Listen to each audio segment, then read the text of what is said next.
Sir விமர்சனம் வந்து தளபதி வந்து புதுசு கிடையாது சார். பல விமர்சனம் பார்த்துட்டோம். நான் அதே மாதிரி அவர் எங்களோட ஸ்ட்ராட்டஜி சொன்னார். நான் 200 சீட்டு ஜெயிக்கணும், அதை நாங்கள் டார்கெட் வச்சுருக்கோன்ட்டு. அது சில பேருக்கு டாய்ப்பட்டால் நம்ம ஒன்றும் பண்ண முடியாது. குற்றம் நெஞ்சு குரு இருக்கும், அவ்வளோதான். அதாவது திருமாவளவன் வந்து ப்ரெஷரில் இருக்காரா இல்லையான்னு வந்து உங்களுக்கு தெரியும், எனக்கு தெரியும், பொதுமக்கள் எல்லாருக்குமே தெரியும். அதனால் அவன் என்ன மாதிரி ப்ரெஷர் பயப்படுறான் சார். அதான் திமுக வந்து அவர் கூட்டணி உடஞ்சனும் பயப்படுறாங்க. எனக்கு மக்கள் சப்போர்ட் ஆர்வமாக இருக்குது. எனக்கு எதுக்கு கூட்டணி நல்ல முடிவு அண்ணன் வந்து எடுப்பார். வந்து காலங்கள் இருக்குது, 1.5 வருஷம் கிட்டே இருக்குது. நல்ல முடிவு வரும். தளபதி தலைமையில் ஒரு கூட்டணி உருவாகும், கண்டிப்பாக நம்புகிறோம் சார். சில பேர் சிந்து மூட்டி விடுவாங்க. விசிகா தொண்டரும் தளபதி கொண்டு இனிமேல் அண்ணன் தம்பி மாதிரி தான் பழகி இருக்கும். சில எம்எல்ஏ வந்து அவங்க திமுக அதனால் ஆயிரப்பட்ட விசிகா எம்எல்ஏ சில பேர் இருக்காங்க. அவங்க வந்து கதறாங்க, அவங்களுக்கு ஒரு ப்ரெஷர், அவங்களும் மாறுவாங்க. நான் வந்து நீங்கள் எம்எல்ஏ இருக்கிறீங்க, அதை அமைச்சராகவே வாங்கணும்னு கூப்பிட்றோம், ஆனால் அது வேண்டாம், நான் எம்எல்ஏவே இருக்கிறேன்றாங்க. அவங்கள விமர்சிக்க நான் ஃபேமஸ் ஆகணும் அவசியம் இல்லை. என் தளபதி ஃபோட்டோ வச்சே நான் 200 கவுன்சிலர் கிட்டே ஜெயித்தோம்.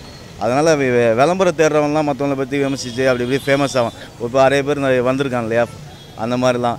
எங்களுக்கு விளம்பரம் வந்து எனக்கு தளபதி தான். அவர் ஃபோட்டோவே போதும், நான் யாரும் விமர்சிக்கும் இல்லை. அவர் சொன்ன ஒரு வார்த்தை வந்து கட்டுப்படும். அதான் இராணுவ கட்டுப்பாட்டோடு இருக்கிற கட்சி தான் தமிழக வெற்றி கழகம்.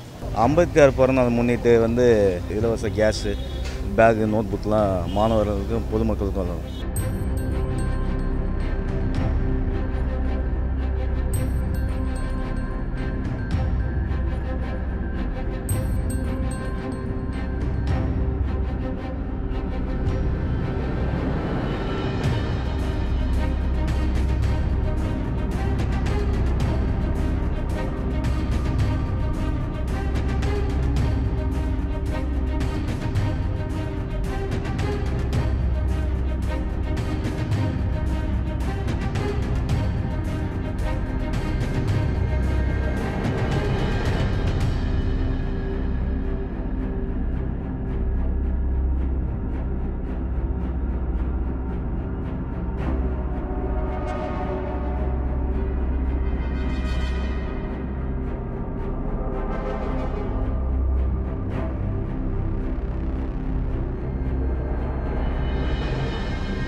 மாநாட்டுக்கு அப்புறம் வந்து ஒரு பொது மேடையில் விஜய் அவர்கள் பேசினார். அந்த பேச்சை எப்படி பார்க்குறீங்க ஒரு நிர்வாகியா?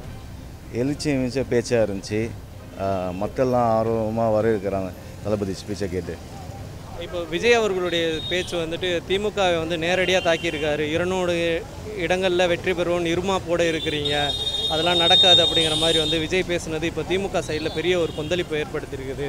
அவங்க நிர்வாகிகளாக இருக்கட்டும், இல்லை வந்து எம்எல்ஏக்களாக இருக்கட்டும், விஜய் அவர்கள் மீது கடும் விமர்சனத்தை வந்து சோசியல் மீடியாவில் வச்சுட்டு வராங்க. இதை எப்படி பார்க்குறீங்க சார்? விமர்சனம் வந்து தளபதி வந்து புதுசு கிடையாது சார். பல விமர்சனம் பார்த்துட்டோம். நான் அதே மாதிரி அவர் எங்களோட ஸ்ட்ராட்டஜி சொன்னார், நான் 200 சீட்டு ஜெயிக்கணும், அதை நாங்கள் டார்கெட் வச்சுருக்கோன்ட்டு. அது சில பேருக்கு தாய்ப்பட்டால் நம்ம ஒன்றும் பண்ண முடியாது. குற்றம் நெஞ்சு குரு இருக்கும், அவ்வளோதான். அவர் பேசையிலே இன்னொன்று சொல்லியிருந்தார், வேங்கை வயல் விவகாரத்தையும் எடுத்திருந்தார் கையில். அது இதே மாதிரி வந்து மத்திய அரசு வந்து மணிப்பூர் விவகாரத்தை பற்றியும் பேசியிருந்தார். ஆனால் எந்த அளவுக்கு வந்து திமுக விமர்சித்தாரோ அதே அளவுக்கு கடுமையாக பாஜக விமர்சிக்கவில்லை அப்படிங்கிற ஒரு குற்றச்சாட்டு வைக்கிறாங்க. இந்த கொள்கை எதிரியே வந்து பாஜக தான். இதுக்கு மேலே நான் என்ன சொல்கிறது? அப்போ அவங்க வந்து ஒன்றும் புரிதல் இல்லைன்னு அர்த்தம். யார் விமர்சிக்கிறாங்களோ அவங்க புரிதல் இல்லை. கொள்கை எதிரின்னு மாநாட்டில் சொல்லிட்டாரு பாஜக தான்ட்டு. அப்போ என்ன? அதே போல் வந்து திருமா அவர்கள் வந்து அந்த விழாவில் கலந்துக்கிறதா இருந்தது. கடைசி நேரத்தில் அவர் வந்து அவரோட அறிக்கையில் சொல்லியிருந்தார், இந்த மாதிரி வந்து என்னுடைய சூழலில் இப்போதை கலந்துக்கிற முடியலை அப்படிங்கிறது. அது திமுக கொடுத்த ப்ரெஷர்னால தான் திருமா அவர்கள் கலந்துக்கிறல அப்படிங்கிற மாதிரி விஜய் பேசியிருந்தார். அதுக்கு திருமா அவர்களும் விளக்கம் கொடுத்துருக்கிறாரு. என்னை வந்து யாரும் வந்து கட்டுப்படுத்துகிற மாதிரிலாம் இல்லை, நான் சுதந்திரமாக தான் செயல்படுறேன், என்னுடைய தனிப்பட்ட முடிவில் தான் நான் அந்த முடிவை எடுத்தேன் அப்படின்னு சொல்லியிருக்கிறாரு. இப்போ ஆதவர்ஜுனா அவர்கள் மீதும் வந்து நடவடிக்கை எடுக்கன்னு விசிகாக்காரங்களே பேசுகிறாங்க. இதெல்லாம் எப்படி? இல்லை இது அவங்க கட்சி பிரச்சனை, அது நம்ம எதுவும் கருத்து சொல்ல முடியாது. அதாவது திருமாவளவன் வந்து ப்ரெஷரில் இருக்காரா இல்லையான்னு வந்து உங்களுக்கு தெரியும், எனக்கு தெரியும், பொதுமக்கள் எல்லாருக்குமே தெரியும். அதனால் அவங்க என்ன மாதிரி ப்ரெஷர் பயப்படுறாங்க சார். அதான் திமுக வந்து அவர் கூட்டணி உடஞ்சனும் பயப்படுறாங்க. எனக்கு மக்கள் சப்போர்ட்டு ஆர்வமாக இருக்குது. எனக்கு எதுக்கு கூட்டணி? மக்களோட தான் எனக்கு தளபதி கூட்டணி, அவ்வளோதான். அதே போல் விஜய் அவர்கள் சொல்லியிருந்தார், கூட்டணி உங்களை பாதுகாத்துக்கொள்ள கூட்டணியை பின்பலமாக நீங்கள் பயன்படுத்திக்கிறீங்க, இது எல்லாத்தையும் வந்து மக்கள் வந்து மைனஸ் ஆக்குவாங்க அப்படின்னு சொன்னதோடு இன்னொரு விஷயத்தை ரொம்ப உன்னிப்பாக சொல்லியிருந்தார். திருமா அவர்களுடைய மனது எப்பொழுதும் நம்மோடு இருக்குது அப்படிங்கல. அதுக்கு ஆதவர்ஜுனாவும் சரி, இல்லை விசிகா நிர்வாகிகளாக இருந்தாலும் தொண்டர்களாக இருந்தாலும் பயங்கர ஆரவாரமாக கைதட்டினாங்க. இது வந்து பின்னணியில் ஒரு கூட்டணி பேச்சுவார்த்தை நடந்துட்டு இருக்குது. பின்னாடி பேச்சுவார்த்தை நடந்திருக்கான்னு தெரில. அது தளபதியும் பொதுச் செயலாளர் தான் சொல்லணும். நல்ல முடிவு அண்ணன் வந்து எடுப்பார். வந்து காலங்கள் இருக்குது, 1.5 வருஷம் கிட்டே இருக்குது. நல்ல முடிவு வரும். தளபதி தலைமையில் ஒரு கூட்டணி உருவாகும், கண்டிப்பாக நம்புகிறோம். இன்னொரு விஷயம், இந்த இது வந்துட்டு விஜய் அவர்களுக்கும் திருமா அவர்களுக்கும் தனிப்பட்ட எந்த பிரச்சனையும் இல்லை அப்படிங்கிற மாதிரி இருந்தாலும், ஒரு சைடில் வந்து விசிகா டிவிக்கேன்னு ஒரு மோதல் உருவாகிற மாதிரி ஒரு சூழலை உருவாகிருக்குது. இதற்கு வந்து உங்கள் 2 பேருக்கும் உள்ள மோதலா, இல்லை வந்து திமுகவால் இந்த மோதல் உருவான மாதிரி சித்தரிக்கப்பட்டிருக்கு சார்? சில பேர் சிந்து மூட்டி விடுவாங்க. விசிகா தொண்டரும் தளபதி கொண்டு இனிமேல் அண்ணன் தம்பி மாதிரி தான் பழகி இருக்கும். சில எம்எல்ஏ வந்து அவங்க திமுக அதனால் ஆயிரப்பட்ட விசிகா எம்எல்ஏ சில பேர் இருக்காங்க. அவங்க வந்து கதறாங்க, அவங்களுக்கு ஒரு ப்ரெஷர், அவங்களும் மாறுவாங்க. நான் வந்து நீங்கள் எம்எல்ஏ இருக்கிறீங்க, அதை அமைச்சராகவே வாங்கணும்னு கூப்பிட்றோம், ஆனால் அது வேண்டாம், நான் எம்எல்ஏவே இருக்கிறேன்றாங்க. என்ன அர்த்தம்? அதே போல் வந்து ஒரு பொது மேடையை வந்து அரசியல் மேடையாக பயன்படுத்தி கொண்டார் விஜய் அப்படிங்கிற மாதிரியான ஒரு குற்றச்சாட்டு விஜய் அவர்கள் மீது வைக்கப்படுது. இது எப்படி சார்? அம்பேத்கர் புத்தகம்னாவே அரசியல் மேடை தான் சார். அம்பேத்கர் எல்லாருக்கும் பொதுவான தலைவர், அரசியல் கட்டு இந்தியாவுக்கு அரசு ஃபாதர் ஆஃப் லா அவர் தான் எல்லாமே. அப்போ எப்படி அது அவங்க எதாவது ததறுவாங்க சார். அப்படி தான், அதை நம்ம பெருசாக எடுத்துக்கூடாது. எங்களோட பயணி வந்து மக்கள் பணி, மக்கள் ஒரு பிரச்சனை நிற்க சொல்லியிருக்காரு. நாங்கள் அவங்கள விமர்சிக்கிறதோ இவங்க விமர்சிக்கிறதோ வரல, மக்கள்கிட்ட டேரெக்டாக போகிறோம். அதான் தளபதி சொன்ன ஸ்ட்ராட்டஜி. செய்யுங்க, பலனை எதிர்பார்க்காம செய்யுங்க, அது மாதிரி நடக்கிறது நடக்கும், அவ்வளோ. அதே போல் வந்து தொடர்ந்து விசிகா இது டிவிக்கில் ஒரு விஷயத்தை நம்ம பார்க்க முடிகிறது என்னென்னா, எந்த நிர்வாகியுமே வந்து விசிகாவையோ இல்லை திமுகவை தாண்டி மற்ற கட்சிகளை விமர்சிக்கிறதுல ரொம்ப கட்டுப்பாடாக இருக்கீங்களே, இது வந்து உங்களுக்கு மேலிடத்திலிருந்து கொடுக்கப்பட்ட ஒரு உத்தரவா, இல்லை வந்து நீங்களே வந்து அந்த மாதிரி செயல்படுறீங்களா? இல்லை சார், எல்லாருமே இந்த மாதிரி இல்லை, அது நல்ல விஷயம் தானே சார். தளபதியே சொன்னார் இல்லையா, நம்ம வந்து யாரும் விமர்சித்து வரோம், மக்களை வந்து நல்லது செய்ய தான் வந்திருக்கோம், மக்களுக்காக பிரச்சனை எல்லாம் சேர்ந்து செய்கிறதுல நாங்கள் ரெடியாக தான் இருக்கிறோம். அதனால் அவங்கள விமர்சித்து டைம் வேஸ்ட் பண்ணுறது அவசியம் இல்லை. அவங்கள விமர்சித்து நான் ஃபேமஸ் ஆகணும் அவசியம் இல்லை. என் தளபதி ஃபோட்டோ வச்சே நான் 200 கவுன்சிலர்கிட்ட ஜெயித்தோம். அதனால் விளம்பரம் தேடுறவங்களாம் மற்றவங்களை பற்றி விமர்சித்து அப்படி இப்படி ஃபேமஸ் ஆகும். இப்போ நிறைய பேர் வந்திருக்காங்க இல்லையா, அந்த மாதிரிலாம். எங்களுக்கு விளம்பரம் வந்து எனக்கு தளபதி தான், அவர் ஃபோட்டோவே போதும், நான் யாரும் விமர்சித்தும் இல்லை. அவர் சொன்ன ஒரு வார்த்தை வந்து கட்டுப்படும். அதான் இராணுவ கட்டுப்பாட்டோடு இருக்கிற கட்சி தான் தமிழக வெற்றி கழகம். 234 தொகுதிக்கும் விஜய் அவர்கள் விரைவில் சுற்றுப்பயணம் சொல்லியிருக்காங்க. இது குறித்து எதுவும் பேச்சுவார்த்தைகள் நடந்திருக்குதா? நிர்வாகியாக உங்களோட எதுவும் அது மாதிரி கலந்துரையாடப்பட்டிருக்குதா? இல்லை, அதை பற்றி அந்த பொதுச் செயலாளர் விரைவில் ஒரு அறிக்கை வருவார்னு நம்ம நினைக்கிறோம். அதனால் ஜனவரிக்கு அப்புறம் இதனால தெரியும். நாங்களும் அதை எதிர்பார்த்து தான் காத்துட்ருக்கோம்.